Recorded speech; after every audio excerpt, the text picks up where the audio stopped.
इस वीडियो में value and piece education की एमसीक्यू के लिए यूनिट सेकंड के कुछ पॉइंट्स देखेंगे। यूनिट सेकंड के कुछ पॉइंट्स हैं जो पेपर में आने की संभावना है, वो हम कुछ पॉइंट्स यहाँ पे डिस्क्राइब किए हैं। चलिए देख लेते हैं। यहाँ पर पहला क्वेश्चन है यूनिट सेकंड का कि मूल्य मीमांसा किसकी पुस्तक है। मूल्य मीमांसा किसकी पुस्तक है? गोविंद चंद्र पांडे की। मूल्य मीमांसा गोविंद चंद्र पांडे की पुस्तक है।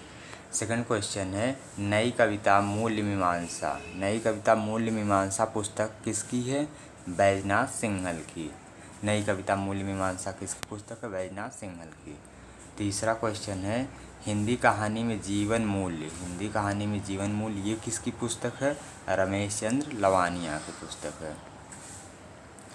फोर्थ क्वेश्चन है मूल्य और हिंदी उपन्यास, इस पुस्तक के लेखक कौन है? हेमराज कौशिक।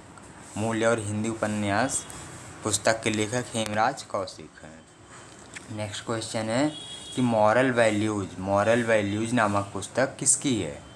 ये पुस्तक है वाल्टर जी इवरेट की। Walter G Everett.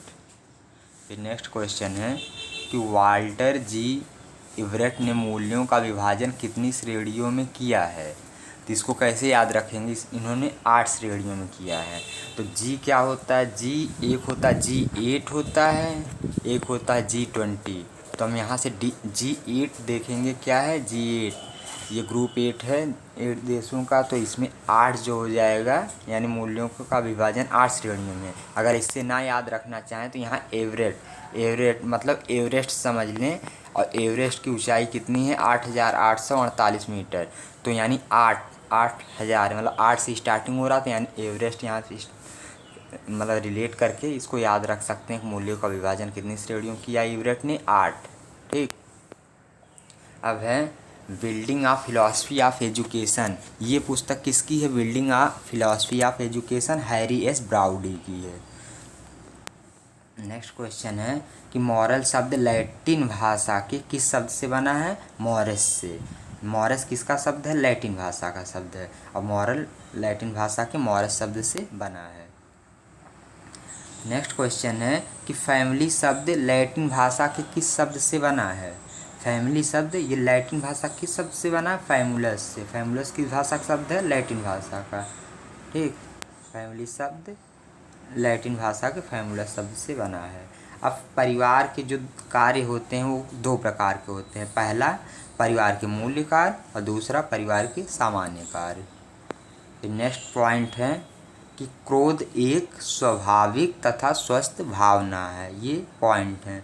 फिर नेक्स्ट पॉइंट है कि गुस्से का सकारात्मक तथा नकारात्मक दोनों ही पक्ष है। मतलब गुस्से से सकारात्मक भी हो सकता है लेकिन नकारात्मक भी हो सकता है, लेकिन ज़्यादातर नकारात्मक पक्ष ज़्यादातर होता है। फिर है कि किस अधिनियम के अनुसार स्त्री किसी भी जात के पुरुष से विवाह कर सकती है? तो ये अधिनियम है हिंदू विवाह अधिनियम 1955। हिंदू विवाह अधिनियम 1955 के अनुसार स्त्री किसी भी जात के पुरुष से विवाह कर सकती है। नेक्स्ट पॉइंट है कि किस अधिनियम के अनुसार महिलाओं को पारिवारिक संपत्ति में समान अधिकार प्राप्त है? तो ये है इसका आंसर हिंदू उत्तराधिकार अधिनियम 1956। यानी हिंदू उत्तराधिकार अधिनियम 1956 के अनुसार महिलाओं को पारिवारिक संपत्ति में समान अधिकार प्राप्त है। फिर यहाँ पे पूछा गया है NMEW का फुल फॉर्म। तो NMEW यानी NMEW का फुल फॉर्म होता है national mission of empowerment of women. National mission of empowerment of women. फिर क्या है अगला क्वेश्चन कि 2011 की जनगणना के अनुसार महिला साक्षरता दर कितनी थी? 2011 जनगणना के अनुसार महिला साक्षरता दर थी 65.46%। फिर अगला पॉइंट है नैतिक मूल्य मौखिक एवं अमूर्त होते हैं। क्या होते हैं? मौखिक एवं अमूर्त होते हैं। फिर अगला पॉइंट है नैतिक शब्द नए धातु से बना। नए किसका? संस्कृत भाषा का शब्द है, नए धातु से बना है। फिर नेक्स्ट पॉइंट है नीति शब्द संस्कृत भाषा की नी धातु से बनी है। नी धातु से संस्कृत भाषा की बनी है नीति।